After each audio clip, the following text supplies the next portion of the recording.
¿Cómo hacemos nosotros para poder darnos cuenta cuando nos estamos resbalando de una relación vibrante con el Señor a un nivel de religiosidad? Y hemos venido viendo que esto es mucho más profundo de lo que nosotros nos imaginamos. Tiene antecedentes que quedan o están incluso definidos en la eternidad pasada, como lo hemos dicho o lo hemos visto los últimos domingos. Yo quiero hablar sobre los dos altares, y para eso quiero que usted medite sobre este pensamiento. ¿Todos lo alcanzan a leer? Este no es un pensamiento mío. Mucho de lo que yo enseño, usted sabe que ha impactado mi corazón, y esa palabra quedó grabada en mi corazón a través de un ministerio del padre del hermano Otito Ríos, el hermano Otto. Y hace poco oía yo esta frase en uno de los temas que él enseñaba en la radio Betel, y quise anotarlo directamente y así introducir este tema de los dos altares. Dice: es muy interesante notar que en el huerto del Edén no se ven altares. No sé si usted se había puesto a pensar en eso. Pero hay comunión de Adán. Hay comunión con Eva a través de lo que en los primeros capítulos del Génesis nos indica que el Señor se paseaba en el huerto donde los puso, después de haberlos formado. Porque lamentablemente, si nosotros no profundizamos un poco en el libro de Génesis, yo le he venido diciendo a usted que el hermano Otto nos compartía algo que la primera vez que yo lo oí me dejó zumbando, porque él dijo: en los primeros 11 capítulos del Génesis está escondida toda la Biblia. Y eso es impresionante, porque usted dirá: ¿y dónde? Si yo ya leí el capítulo 1, el 2, el 3, el 4, el 5 y ya llegué al 11, pero él lo logró ver y obviamente lo fue transmitiendo, y los que tuvimos la bendición de agarrar algo, ¿verdad? Ojalá que usted haya agarrado algo. Sabemos que hay cosas muy interesantes, porque el Adán del capítulo 2, verso 7 de Génesis, la Biblia dice que fue formado. No le voy a hablar del hebreo, no me voy a detener ahí ahora. Los acuciosos irán a investigar y se darán cuenta que dice que fue formado del polvo de la tierra. Dice amén. Acuérdese que con el amén usted me dice: sí, estoy de acuerdo, así es. Y es una buena retroalimentación. Pero los Adanes, o como diría la versión Peshita, algunos de ustedes tienen en su biblioteca la versión Peshita, que es la Biblia aramea, pero a mí me gusta más la blanca, la chiquita, no la café grandota y todas las demás Peshitas que han salido, porque me parece que el traductor, aparte de ser el señor José Hernández, que le tardó 40 años en hacer la traducción, me indica que hizo un trabajo serio como un buen exégeta, conocedor del arameo galileo. En Génesis 1:26 él no usa, y vaya a casa a buscar la Peshita, pero se va a dar cuenta que ahí está. Yo no lo estoy hablando mentiras. Pero en Génesis 1:26 él no traduce hagamos al hombre, como la mayoría de las versiones, y cuando vamos al original nos daremos cuenta que se usa la palabra Adán. sino que lo que él traduce es hagamos al género humano. ¿Cuántos han oído acerca de eso? Poquitos. Bueno, en otras palabras, los preadámicos, les vamos a llamar así, fueron los que fueron creados, y noten que ahí no se les pone en un huerto. Hay diferencias. Yo no me quiero quedar con ese tema porque es un tema muy complicado y obviamente tendríamos que quedarnos ahí mucho tiempo para que a usted le fuera aclarado, especialmente si lo oye por primera vez, porque lamentablemente, y yo lo digo por experiencia, en la tradición evangélica no se ha profundizado realmente y nosotros hemos creído que el relato de Génesis 1:26 es el mismo, así lo dicen los teólogos, del Génesis 2:7. Y dan, incluso las Biblias anotadas dan sus razones. Por ejemplo, usted nota que cuando dice hagamos al hombre y dijo Dios, en el original es y dijo Elohim, hagamos al hombre. Pero en el capítulo 2 es interesante que ahora se menciona Jehová Elohim. Y claro, uno si lo ve de una manera muy sencilla dice es lo mismo, pero claro, oye Israel, Jehová tu Dios, Jehová uno es. Pero los que estudiosos dicen que el capítulo 1 de Génesis es la versión eloísta, es decir, de Elohim, y que el capítulo 2 es la versión de la creación del hombre yavista. Pero en otras palabras dicen que es lo mismo, es el mismo hombre. Pero ¿cuántos sabemos que no es el mismo hombre? Muy pocos amenes. Y aquí veo un montón de gente que ha oído de esto. Entonces yo necesito saber cómo está el auditorio, si entienden estas cosas o no. Pero vamos a hablar del que fue formado del polvo de la tierra, porque el 1:26 fue creado. Se usa la palabra vará, creado de la nada, mientras que asá es la que se utiliza en Génesis 2:7 y es formado.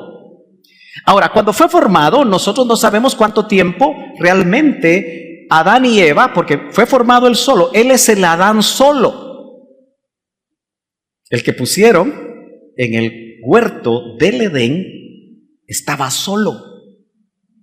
Mientras que si nosotros hacemos acopio de esa traducción peshita, ahí se usa una forma verbal en plural, por eso dice que es conglomerado.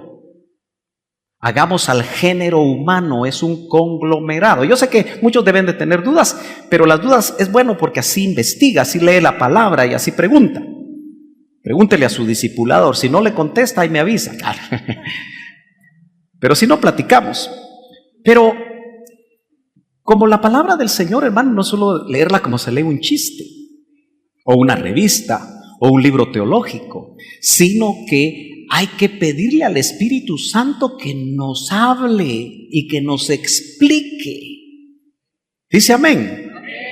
Entonces, meditando, seguramente el hermano Otto se puso a ver que no había altares hechos de piedra como los hacían los antiguos, pero había comunión. Y yo estoy tratando de hablar de cómo nosotros debemos de tener comunión sin religión. No sé si me estoy dando a entender. Porque cuando ya hubo altares, y eso fue después de la caída, notamos nosotros que en el huerto había comunión al punto que Dios hablaba con ellos. ¿Usted quiere que el Señor hable con usted? El religioso ya no oye la voz de Dios aunque venga al culto. Está pensando en los anteojos del gallo. Está pensando en otras cosas. Está viendo a qué hora termina el culto. Porque a veces el religioso solo viene a marcar tarjeta para que su conciencia religiosa sea satisfecha, pero no hay cambios. Acuérdese que la mejor manera de poder entender si yo he caído en religiosidad, y todos corremos ese peligro, es que se terminaron los cambios. Porque nuestra relación con Dios empieza en un milagro portentoso, porque le dan vida a nuestro espíritu. En otras palabras, lo conectan otra vez con Dios a nuestro espíritu. Y cuando lo conectan otra vez con Dios, ese espíritu está listo para adorar a Dios. Por eso se busca, dice que el Padre busca adoradores que le adoren en espíritu y en verdad. Ahora, si no había altares, hermano amado, Adán y Eva eran el altar. ¿Se da cuenta usted que cuando Romanos capítulo 12, ya cuando el Señor Jesucristo viene a la tierra, hace el sacrificio perfecto, como dice el autor a los Hebreos, el apóstol Pablo dice: os ruego, hermanos, capítulo 12, ¿verdad?, por las misericordias de Dios, porque los 11 capítulos de Romanos han mostrado de una manera maravillosa, en una joya teológica realmente, ha mostrado cómo Dios proveyó el perdón de nuestros pecados. Y esas son misericordias, es el amor a la miseria. Dios nos vio porque Él es omnisciente, es omnipresente y es todopoderoso. Y preparó el cordero que iba a traer la solución, y de eso habla Romanos. Entonces Pablo dice: os ruego, hermanos, es para hermanos nacidos de nuevo, no religiosos, por las misericordias de Dios, que presentéis vuestros cuerpos. ¿Ha leído usted eso? No dice vuestras almas y vuestros espíritus, pero somos un ser integral. Pero menciona específicamente: presentéis vuestros cuerpos ¿en qué? Sacrificio vivo, que es vuestro culto racional. Bueno, así dice Reina Valera. Otras versiones más modernas dicen que es vuestra manera de relacionarnos con Él, de hacerle un verdadero culto. Entonces Pablo se da cuenta que ahora nosotros otra vez somos el altar. Por eso, hermano amado, venga a que el Señor queme su altar. Venga a que el fuego, no literal como bajaba en algunos momentos cruciales, el fuego quemaba el altar como lo hizo en aquel tiempo de Elías en el monte Carmelo. ¿Se acuerda? Cuando el pueblo de Dios se había apartado de Dios. Y aquel fuego, aquel altar que fuera quemado, definía quién era Dios. En un momento, un momento muy crucial en la vida del pueblo de Dios a través de Elías. Y Dios quemó el altar de Elías. ¿Usted conoce eso? Ahora, definamos qué es un altar. ¿Sí? Vamos a ver si... Ahí está. Déjeme regresar ahí. Ahí estamos. Dice que viene de una palabra en latín, altaris. Puede traducirse como plataforma elevada. Mire, esto es muy importante porque usted recuerda que Israel, cuando se apartaba de Dios, hacía altares en lugares altos, porque viene de ese concepto. Poner en un lugar alto y hacer sacrificios para un determinado Dios. Porque lamentablemente, hermano amado, hoy encuentran restos arqueológicos que hacen pensar a la gente que en tiempos muy antiguos ya había altares. La pregunta es: ¿a qué Dios? ¿Me estoy dando a entender? Si volvemos otra vez al hombre preadámico de Génesis 1:26, ¿será que ellos hicieron altares? Y que esos son los vestigios de altares en piedra y un montón de montículos y cosas que se supone que era para altares, pero ¿sería para el Dios verdadero? ¿O será que eso hizo que los preadámicos, al apartarse del Dios verdadero, se volvieran en contra de Dios? ¿Cuántos saben, hermanos amados, que no es solo un diluvio, sino son 3 diluvios? Y déjeme decirle que a los preadámicos el segundo diluvio los barrió. Pero de eso hablamos otra vez. Pero la pregunta es, si en el huerto, que es posterior a esa creación preadámica, dejémosla ahí, otro día se le explico más despacio, Dios forma a Adán y dice que la tierra no tenía hombre para que la labrara. ¿Ha leído usted eso despacio? Si no, vuelva a leerlo en casa.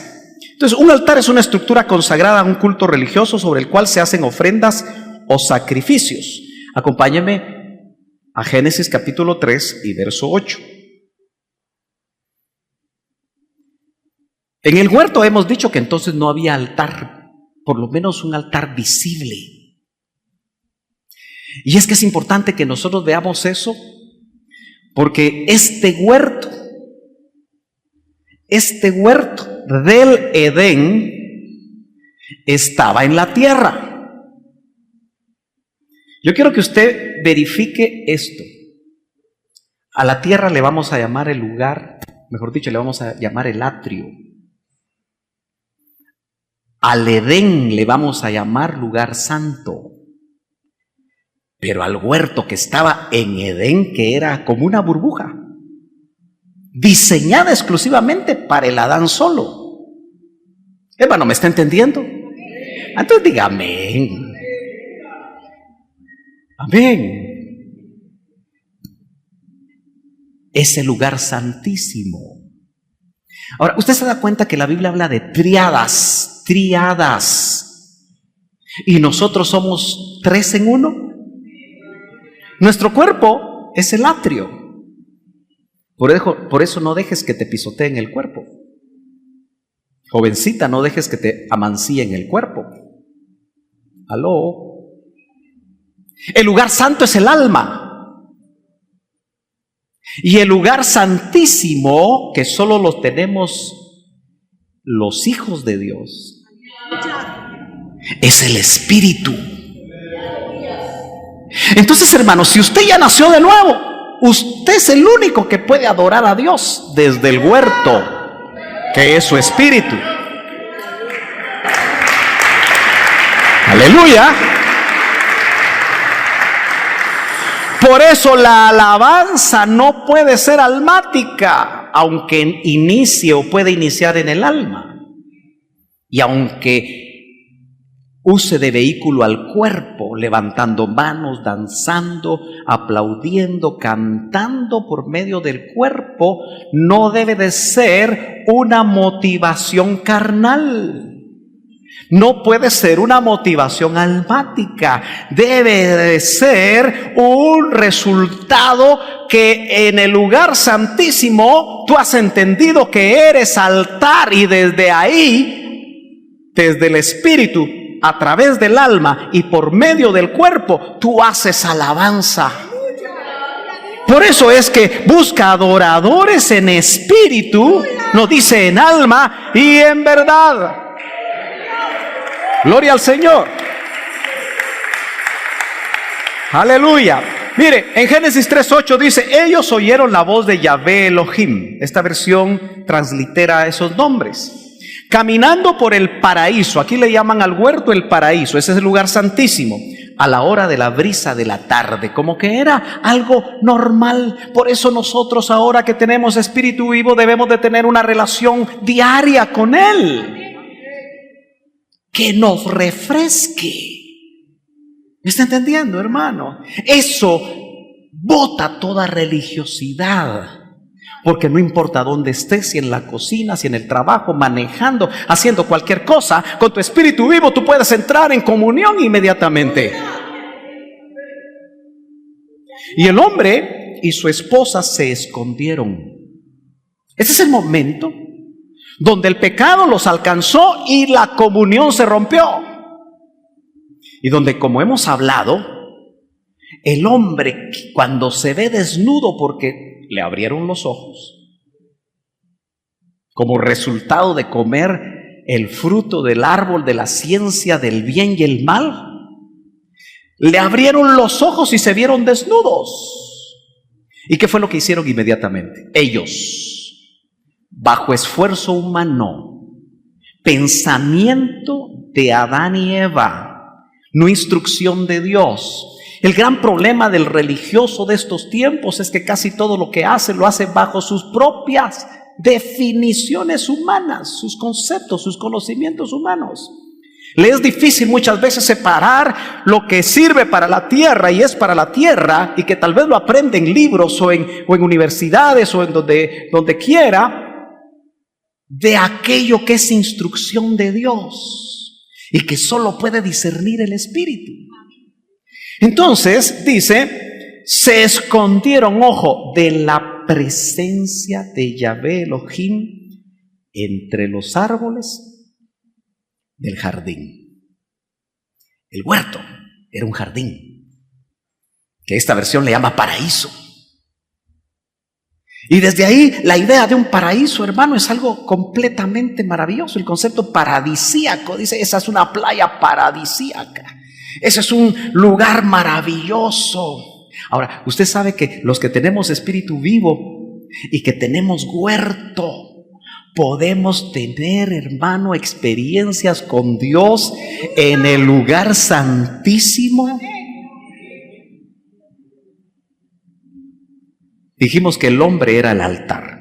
En el huerto Adán y Eva eran adoradores sin altar. Sin altar visible, pues.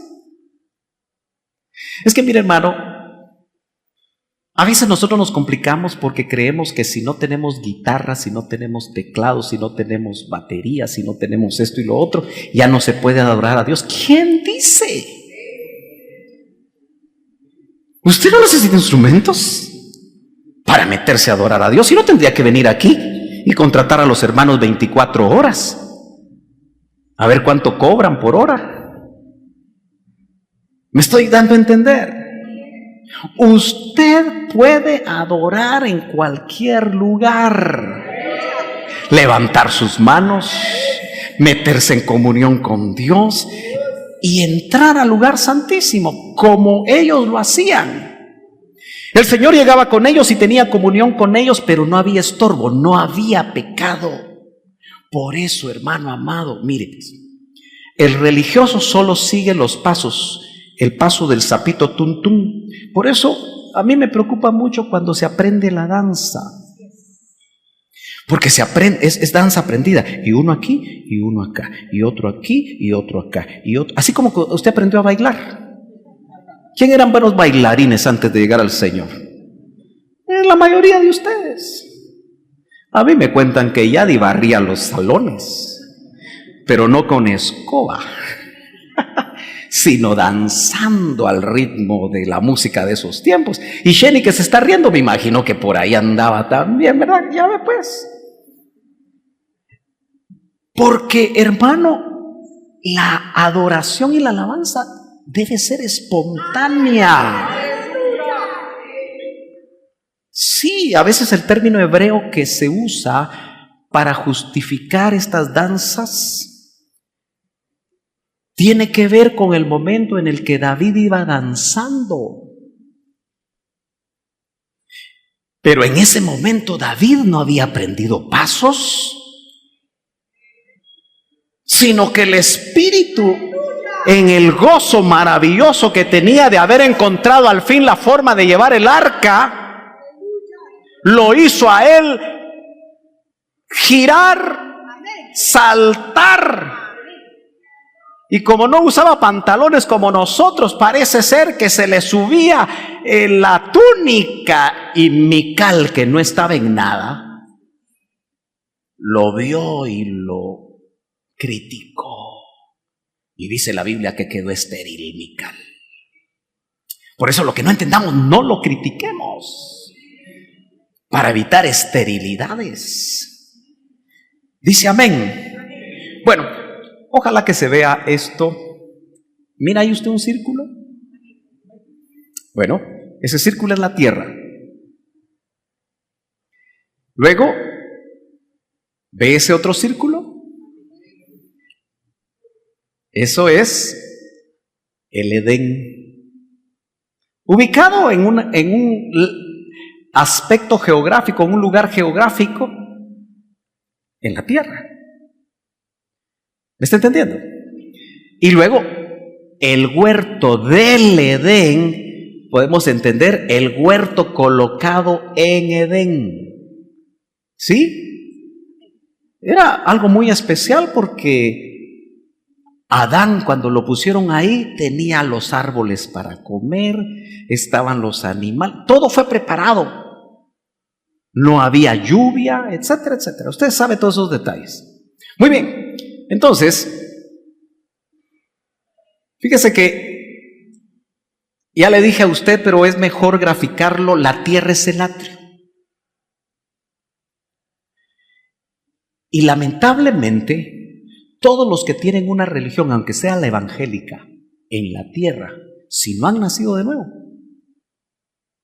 no pueden tener una relación con Dios, usted lo sabe. Por eso, si a usted le gusta venir a Betel, pero no ha nacido de nuevo, hay que abrir el corazón.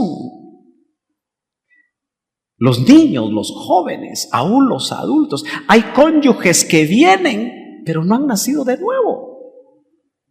Entonces es como que están solamente a nivel atrio. Ahora, el Edén es el lugar santo. El huerto es el lugar santísimo. Quiere decir que cuando Adán y Eva fueron colocados ahí, porque primero fue formado Adán y luego, usted conoce, le hicieron una operación durmieron a Adán y le sacaron de su costilla. Y en ese pedazo de costilla iba el mismo espíritu de Adán, según Malaquías 2:14. Pero eso lo lee en casa. Y cuando la vio dijo, ahora sí, esta es hueso de mis huesos y carne de mi carne. Dice amén. Ahora, ¿cuántos años estarían ellos en el huerto? Disfrutando en el lugar santísimo de la comunión con Dios, sin religión, sin altar. ¿Ya se dio cuenta usted? Y las instrucciones eran sencillas. Solo de este árbol que está en este lugar, del fruto de ese árbol, no debes de comer. No había 613 mandamientos o leyes. ¿Por qué dirá que los frutos del Espíritu? Gálatas 5 dice que esos están sin ley. Porque el que fructifica en el Espíritu, es decir, el Espíritu engendra esos frutos: amor, paz, paciencia, benignidad, mansedumbre, fe, templanza. ¿Cómo necesitamos eso? La mayoría de nosotros necesitamos dominio propio para muchas cosas. Cuando viene la tentación, el dominio propio te va a decir: hasta aquí llegaste, mijo. Te va a poner límite, aunque estés solo. La paciencia que necesita la hermana con el hermano y con los hijos es fruto del Espíritu. Y esos 9 dones lo que muestran son, en resumen, la forma de ser del Señor, el carácter de Cristo que debe de ser formado en nosotros. Es que, hermano amado, mire, si yo necesitara unas 20,000 ministraciones para que usted se parezca a Cristo, antes me muero. El único que puede formar el carácter de Cristo es el Espíritu Santo que está dentro de usted, si usted lo deja. Pero si usted no quiere, pueden venir 20 pastores a exhortarlo. Y usted va a seguir igual. ¿Me está entendiendo? Pero es fruto no suyo, es fruto del Espíritu el que va a desarrollar en usted el carácter de Cristo. Ahora, dijimos que el género humano fue puesto en la tierra, ¿verdad? Usted lo puede chequear. A él no lo pusieron en el huerto. Por eso no puede ser el mismo de Génesis 2:7. Porque el hombre de Génesis 2:7 lo pusieron en el lugar santísimo, lo pusieron en el huerto y ahí tuvo comunión con Dios. Ese es el mejor ejemplo de cómo puede ser nuestra relación con Dios hoy. Por eso, mire, pues, yo le dije que este lugar, aunque hay bastante gente, podría estar totalmente lleno, especialmente de jóvenes, si nosotros les diéramos el menú que las iglesias hoy le dan a los jóvenes. Luces apagadas, luces de todos colores que se mueven por todos lados, como que si fuera discoteca. Usted sabe que ahora sí están los templos, pero los jóvenes ahí están brincando al ritmo de una música. Pero ¿será que cuando ese joven sale de ahí, deja la lascivia? ¿Deja la concupiscencia? ¿Deja todas aquellas cosas que le están haciendo daño en su relación con las jovencitas, aún de la iglesia? Porque a veces salen de esos conciertos a ir a otros lugares raros. Y dígame usted si eso no es religiosidad, pasar una hora, y cuando se termina la música, Cristo vive. Cristo vive. No estoy criticando, pero parece, ¿verdad? Pero el punto es, ¿qué está causando en el interior de ese joven? ¿O solo está haciendo una sesión de aeróbicos? Entonces, hermanos amados, Adán vivió en el lugar santísimo y nos muestra cómo podemos vivir, pero también, gracias a Dios, nos lo muestra la Biblia. Mire, ¿cuántos recuerdan este esquema? ¿Qué es ese esquema? ¿Cómo le llamamos a ese esquema? El tabernáculo de Moisés, que también tiene atrio, lugar santo y lugar santísimo. Es muy interesante, no sé si esto aquí está, pero no se logra ver, parece que ya no funciona. Muy bien. Pero nota que el tabernáculo era rectangular, ¿sí? Es decir, el ancho era más pequeño que largo. Pero es interesante que lo ponían y lo orientaban en relación a los puntos cardinales. Y usted puede ver que el atrio, la puerta de entrada al atrio estaba en el este, es decir, en el oriente, donde sale el sol. Y la ruta del altar de bronce, lavacro, entrar al lugar santo con esos 3 utensilios y finalmente llegar al lugar santísimo donde estaba el arca. El arca estaba o quedaba orientada hacia el occidente, hacia el oeste. ¿Lo está viendo? Mire, es tan minucioso esto que podríamos decir que donde está el arca, porque el arca tipifica la presencia de Dios, ¿no es cierto? La ruta era de este a oeste para estar en la presencia de Dios. Y para nosotros es importante, y vamos a ver si en algún momento tenemos la oportunidad de ver otra vez todos los utensilios de lo que es el tabernáculo de Moisés, porque nos indica cómo es la ruta para llegar al lugar santísimo. Nosotros podemos quedarnos en un culto en el atrio.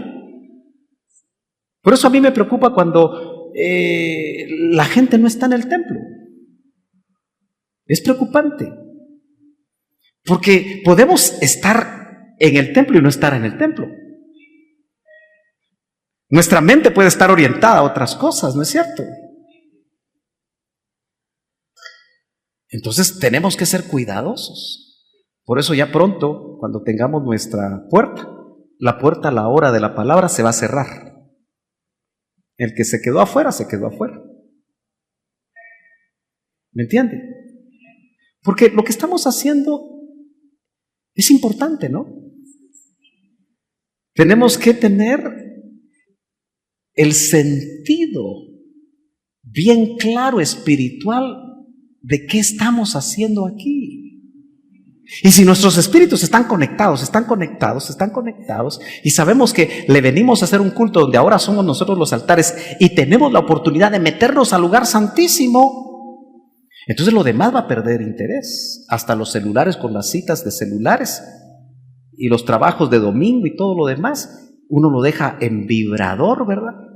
Y solo si es una emergencia uno sale porque está en la presencia de Dios. Porque si está en la presencia del hombre, vámonos todos. ¿Qué estamos haciendo aquí? ¿Me estoy dando a entender, hermanos amados? Muy bien, sigamos adelante entonces. Mire, el lugar santísimo, ahí estaba el arca, pero a Moisés le mostraron el diseño, no fue idea de Moisés, del tabernáculo no hecho de manos. Eso quiere decir que cuando nosotros estemos en la presencia del Señor, yo quisiera ir a ver ese tabernáculo no hecho de manos, que tiene el lugar santísimo. Y es que mire, hermano, las triadas se vuelven a aplicar.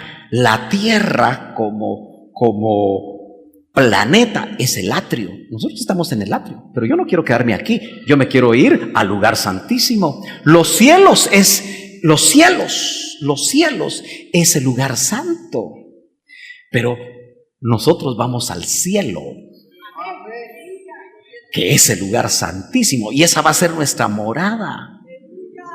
Pero hay algo muy interesante al final del Apocalipsis que dice que los cielos bajan a la tierra porque la nueva Jerusalén desciende a la tierra.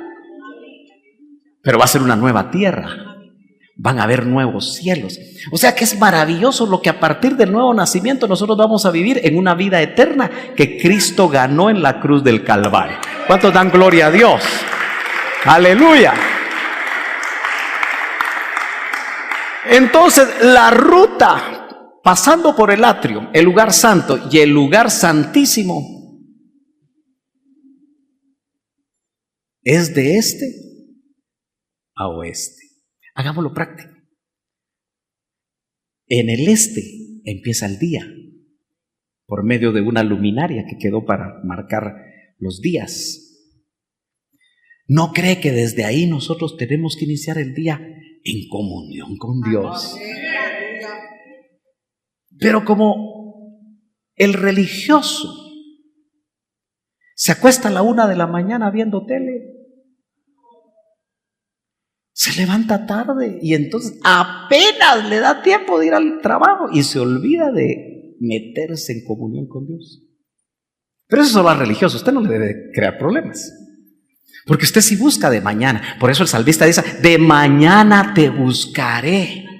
Y también en los contextos nos indica que al cerrar el día también nosotros lo vamos a buscar. Y en el intermedio, hermano, qué lindo es que se puede orar con los ojos abiertos.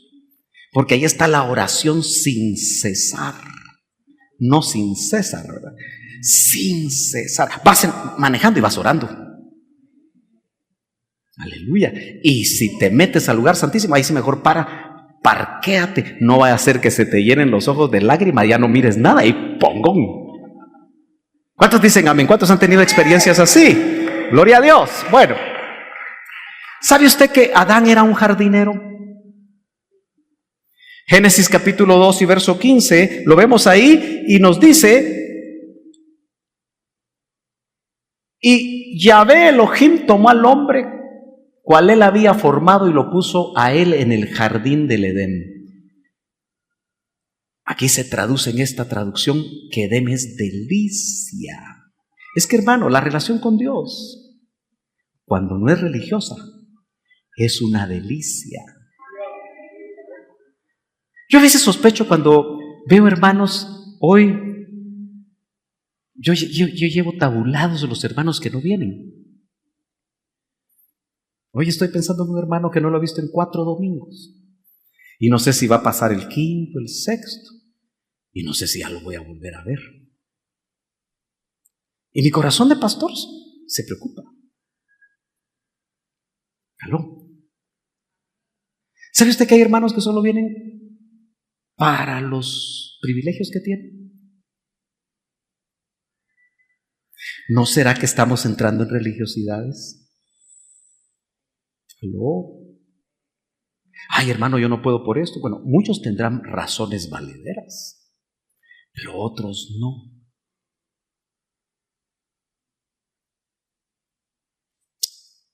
Mejor sigo aquí, ¿verdad? Porque la cosa se pone seria.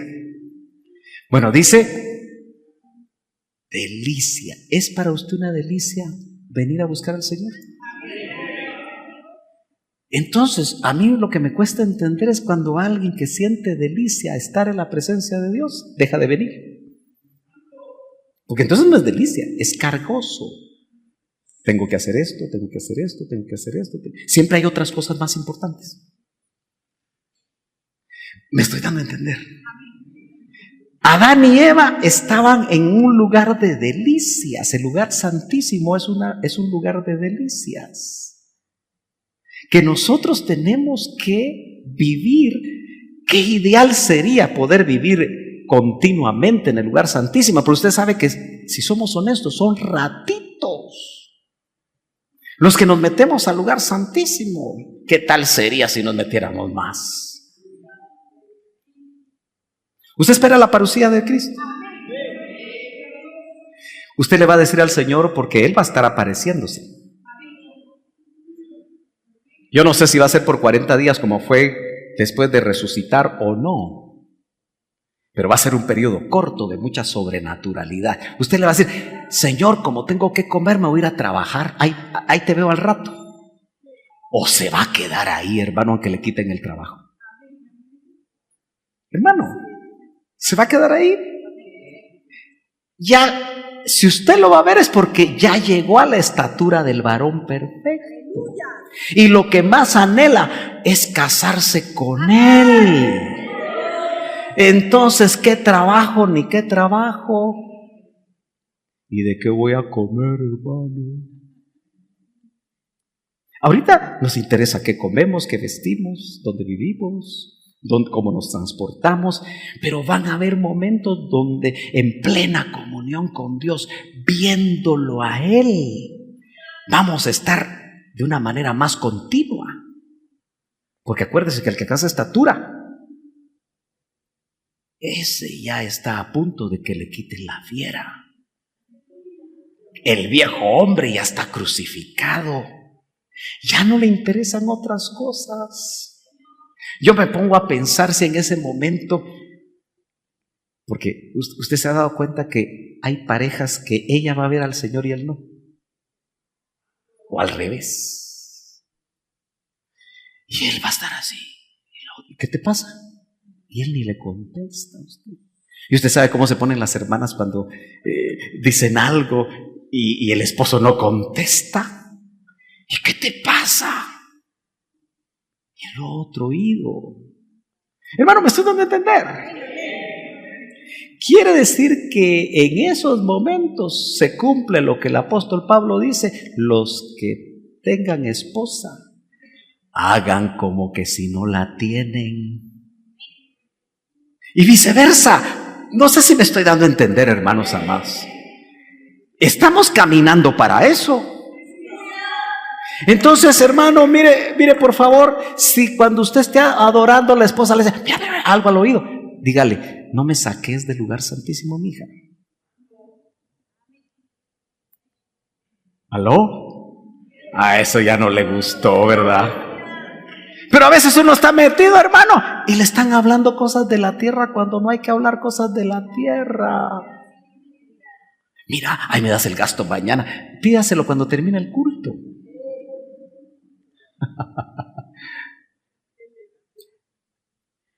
¿Qué tenía que hacer Adán en el lugar santísimo? Cultivarlo. Se cultiva estar en el lugar santísimo, hermano. Por eso a veces cuando el Espíritu le dice y lo pone a ayunar es porque usted está cultivando algo espiritual. O lo pone a orar, o lo pone a adorar.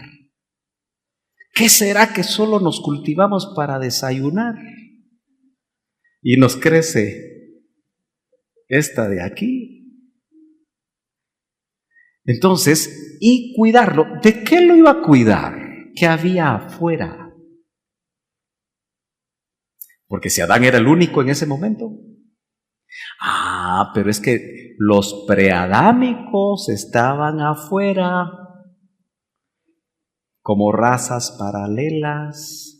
Y ya vimos en Génesis 6 que los Nefilín estaban antes y después que los hijos de Dios se metieran con las hijas de los hombres. ¿Se acuerdan? Así que afuera habían razas paralelas. Y él venía y lo pusieron en el lugar santísimo para que desde ahí tomara toda la tierra, pero no pudo. Pero el postrer Adán vino a morir, resucitó, se fue, va a regresar y cuando venga en su segunda venida va a tomar la tierra. Lo que no pudo hacer el primero, lo va a hacer el postrero. Jesucristo es su nombre. Por eso, mi hermano, que no lo engañen que ahora la iglesia va a reinar. No lo engañen, hermano, porque la iglesia no va a reinar hasta que Él venga a reinar. Cuando usted esté a la par de Él, sentado a la par de Él, ahí va a reinar. Antes, usted no va a reinar. Y es que, mire, hermano, esos movimientos ya tienen rato. Y hasta el día de hoy no hay modo que reinen. Y cuando reinan se corrompen y dejan un pésimo testimonio en lugar de mostrar un testimonio de Dios, porque no es el tiempo de reinar. Esto cada vez se va a poner más difícil, pero va a haber un tiempo en el que el Señor va a tomar el reino. Entonces, ¿cómo estaremos cultivando nosotros nuestro altar en el lugar santísimo? Tenemos que preguntarnos eso. Bueno, yo tengo que seguir. Vamos a ver, ya me pusieron la María, así que voy a tener que avanzar. Vamos a ver. ¿Sabe usted que en el lugar santísimo, y eso era algo que experimentaba precisamente el sacerdote que solo podía entrar una vez al año? ¿Cómo entraba el sacerdote? Sí, muchos hacen ver que entre el lugar santo y el santísimo había un velo que no tenía puerta. Entonces el sacerdote tenía que entrar debajo de ese velo. Pero el punto es que él iba con vestiduras. Analice usted cómo se vestían y cómo se cambiaban de ropa, porque ministraban en el atrio con una ropa. Pero para entrar al lugar santo se tenían que cambiar de ropa. Y para entrar al lugar santísimo el sumo sacerdote iba con todo su ropaje. Pero ¿sabe que llevaba calzoncillos de seda, de lino? ¡Qué meticulosidad en el Antiguo Testamento para establecer que el sacerdote no podía llevar ropa interior de lana para no sudar! Por eso cuando estamos en el lugar santísimo no hay esfuerzo humano para comunicarse con Dios. No sé si me estoy dando a entender. Ahí había trabajo, pero sin sudor. Volvemos al Adán que estaba antes del pecado. Lo pusieron a cuidar, lo pusieron a cultivar, pero no sudaba. ¿Qué quiere decir eso? Que hasta que hubo pecado y nosotros ahora estamos sujetos a esa situación. Una de las cosas que el Señor le dijo al hombre es: con el sudor de tu frente comerás del pan. Quiere decir que nosotros, hermano, Adán y Eva fueron expulsados del lugar santísimo. Pasaron por el lugar santo y en la tierra tuvieron que cultivarse. De jardinero se volvió labrador. Y ya no le yo no sé qué operación había, pero cuando él cultivaba en el huerto, no se cansaba. Mientras que ahora en la tierra, al ser labrador, dice: no te volverá la fuerza la tierra. Y nosotros, hermano amado, Muchas veces el trabajo se ha dado cuenta que nos limita a meternos al lugar santísimo. Y que no es fácil. Y que hay deudas, y que hay esto, y que hay lo otro. Entonces, note que en Génesis 3:19 dice: con el sudor de tu rostro comerás el pan hasta que vuelvas a la tierra, porque de ella fuiste tomado, pues polvo eres, y al polvo volverás. Eso parece algo terrible, ¿no?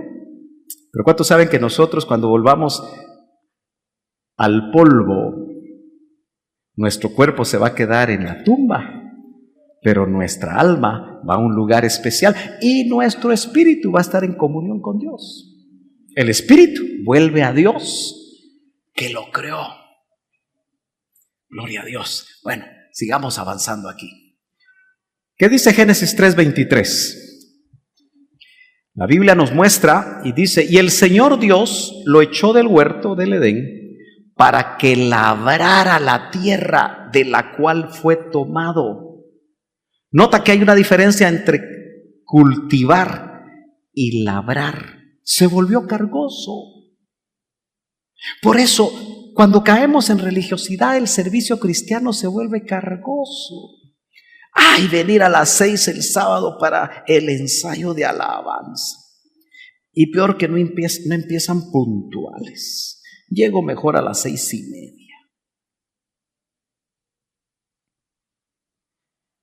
Ay, solo reuniones son en la iglesia para servir al Señor.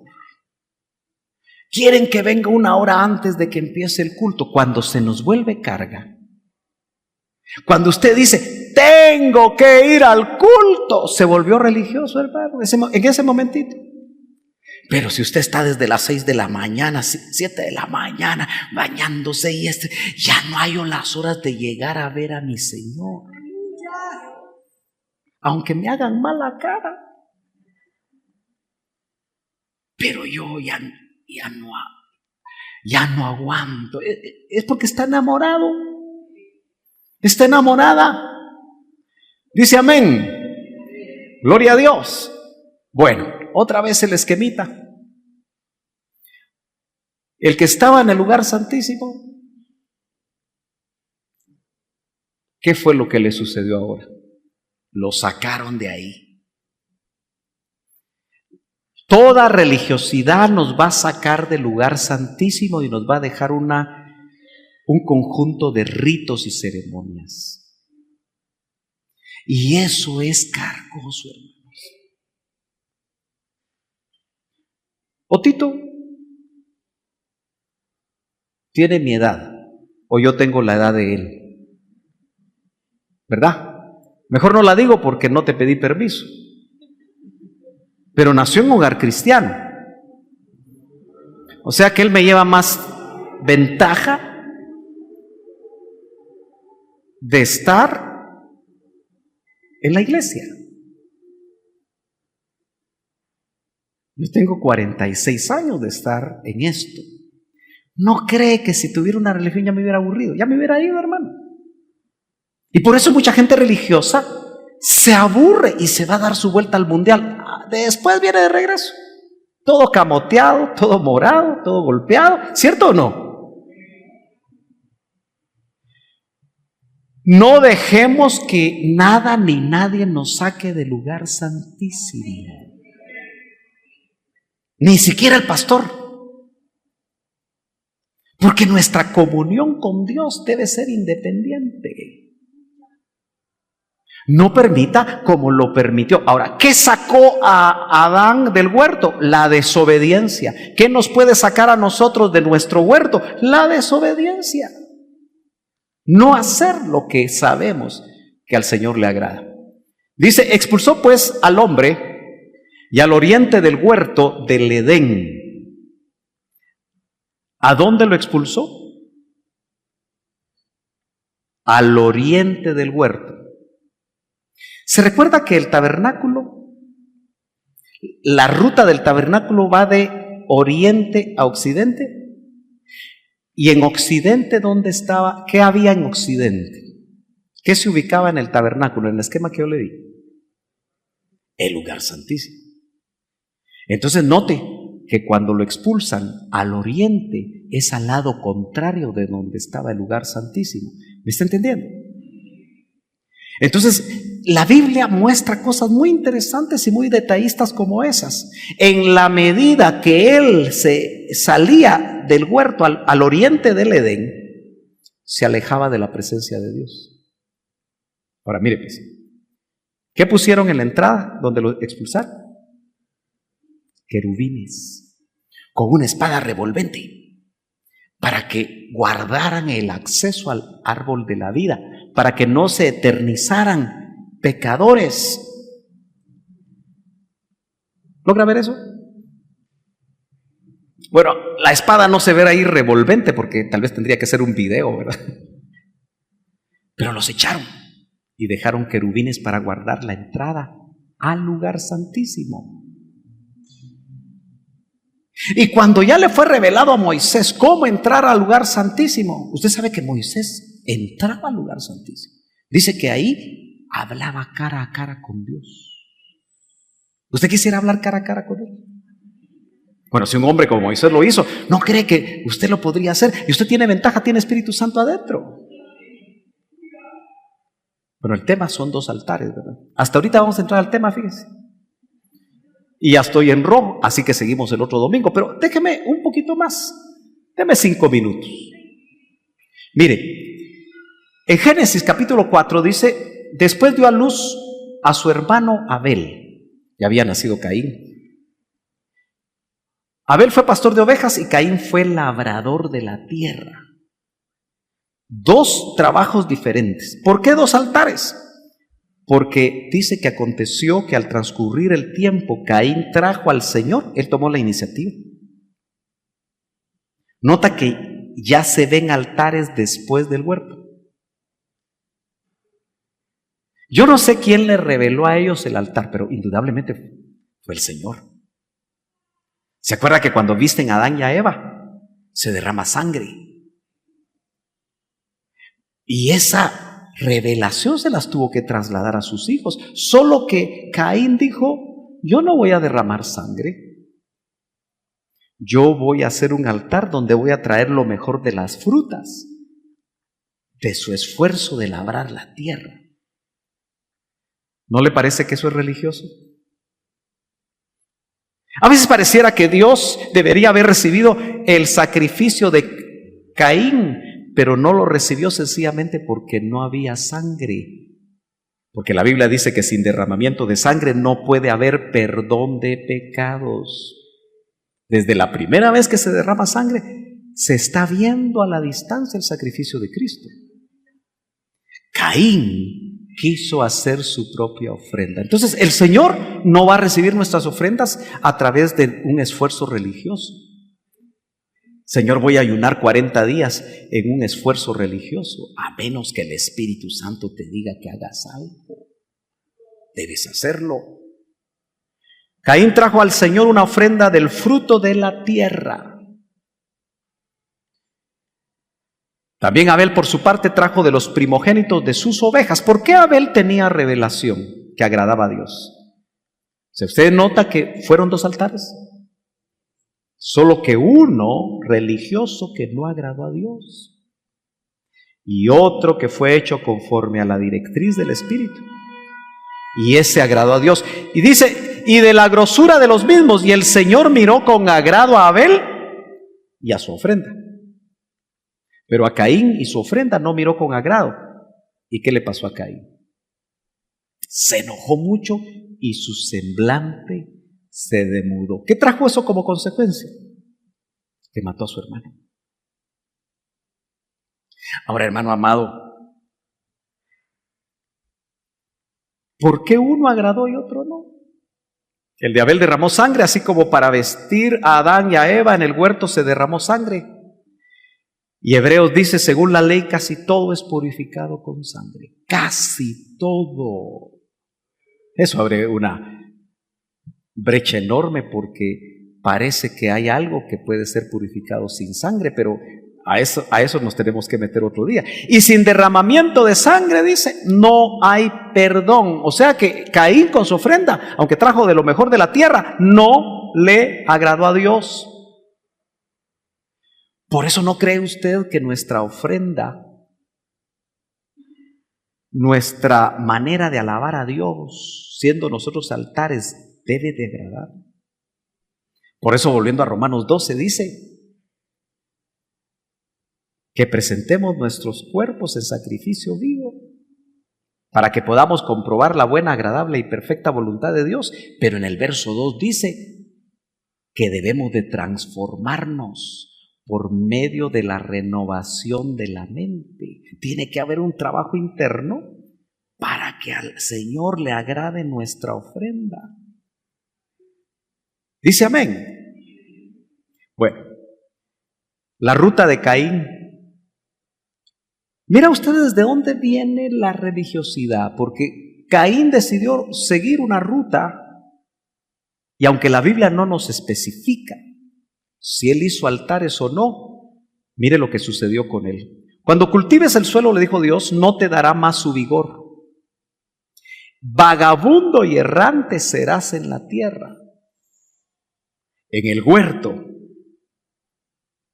Adán era jardinero, pero uno de sus hijos se volvió vagabundo y errante en la tierra. ¿Sabe qué me decía el Señor hoy en la mañana?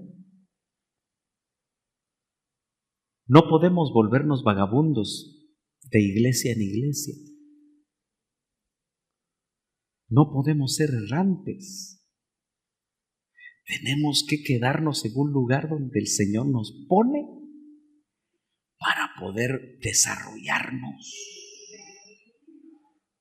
Porque si algo no nos gusta, buscamos otra, buscamos otra, buscamos otra, buscamos otra y nos volvemos vagabundos. Eso es religiosidad. Porque cuando algo no nos gusta, incluso una disciplina, ¿cuántos saben que la disciplina, dice la Biblia, que no le gusta a nadie? Me puso en disciplina el pastor, me voy. No, si la disciplina te debe de llevar de regreso al altar. Porque indudablemente un ministro de Dios no te va a disciplinar por algo que injustamente, sino que algo está sucediendo en tu vida que te alejó de la presencia. Y la disciplina te va a regresar a su presencia.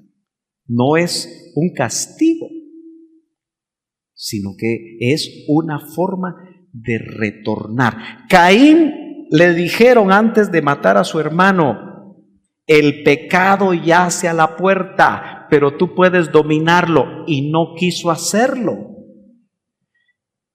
Y dice, y Caín dijo al Señor, mi castigo es demasiado grande para soportarlo. En la ruta de Caín hubo altar sin presencia de Dios, y esto se llama religiosidad. He aquí me has arrojado hoy de la faz de la tierra. Algunos creen que no estaba fuera de la tierra, pero no me voy a meter a eso. Y de tu presencia me esconderé. Mire, en la ruta de Caín, lo que no hay es presencia de Dios. Y seré vagabundo y errante en la tierra, y sucederá que cualquiera que me halle me matará. Entonces el Señor le dijo, no será así, pues cualquiera que mate a Caín 7 veces sufrirá venganza. Y puso el Señor una señal sobre Caín para que cualquiera que lo hallase no lo matara. Y subrayé esto. Y salió Caín de la presencia del Señor. Primero había salido su papá y su mamá, pero Adán y Eva tuvieron la oportunidad de volver a la presencia del Señor por medio de altar, con derramamiento de sangre. Abel lo hizo y le costó la vida, pero el Señor permitió que el que sustituyó a Abel, que se llama Set, sustituto, dice que cuando nació él, a partir del nacimiento de Set, los hombres empezaron a buscar a Dios. Nota, Abel traía una línea, la ruta de Abel, que no la pudo continuar y la siguió Set. La ruta de Caín, un altar sin presencia de Dios. Es llamativo que la Biblia deja la generación de Caín hasta el 8º descendiente, y de ahí no se sabe nada en absoluto. El Señor, ¿cuántos anhelan palabra del Señor? Quiero decirles que el día de hoy, hace unas pocas horas, partió a la presencia del Señor nuestro hermano Rodrigo Palacios, el papá de hermana Daris, esposo de mi hermana Mirza. Nosotros por 2 años vimos el proceso en la vida de mi hermano. Era la 3ª vez que él experimentaba un cáncer. En 2 ocasiones el Señor lo había sanado, y a través de estos 2 años, que siempre sabemos que cuando el Señor está o no se sana completamente un cuerpo, sabemos que se está trabajando su alma.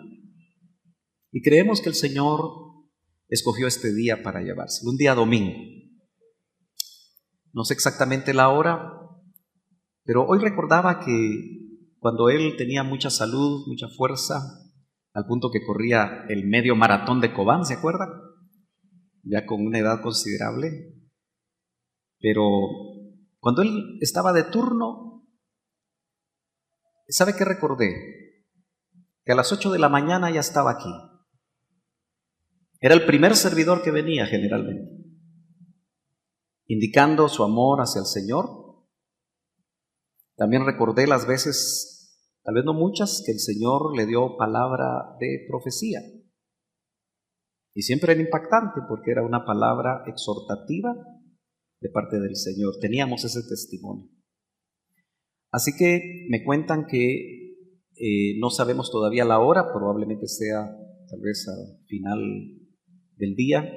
Va a estar en las capillas del recuerdo del cementerio Las Flores. Eso es hacia el este, hacia el oriente, ¿verdad? Se va uno por la calzada Roosevelt y agarra como yendo al Encinal, pero antes de la entrada al Encinal cruza a la derecha. Y hasta el fondo, a mano izquierda, ahí están las capillas del cementerio Las Flores. En el chat de la iglesia, o usted comuníquese con el hermano Minor, se le dará la hora donde estará su cuerpo. Y también los que no puedan hoy en la noche, también se les dará la información. Será el sepelio ahí en el cementerio Las Flores. No sabemos exactamente la hora. Así que la Biblia dice que cuando un cuerpo, o un miembro, mejor dicho, del cuerpo se duele, también todo el cuerpo se duele. Pero en medio de la tristeza que en determinado momento nos pudiera venir por la ausencia física, sabemos que Él está mejor. Ahora está con su Señor. El Señor que siempre sirvió. Tuvimos la bendición que cuando Él mejoró, recuerda que empezó a servir otra vez, predicó, dio su testimonio, nos bendijo y ahora solamente se nos adelantó. Así que oremos por la familia, oremos por fortaleza.